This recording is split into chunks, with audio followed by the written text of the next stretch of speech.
Welcome to Penrose Learning, where we make understanding easy. You begin by preparing both devices, the phone that shares data and the device that will use it.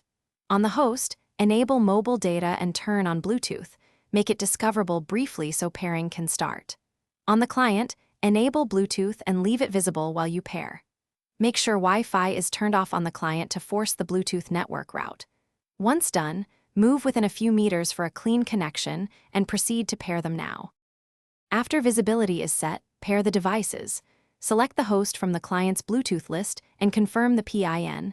This creates a trusted link.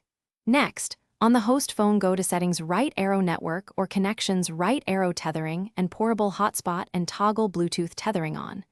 Now return to the client, tap the paired device, and choose the option to use it for internet access.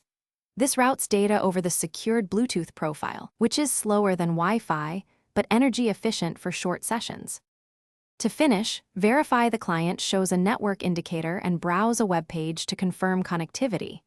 If the page fails to load, first toggle Bluetooth tethering off and on, then unpair and repair the devices, because a clean handshake often fixes profile issues. If problems persist, restart both devices.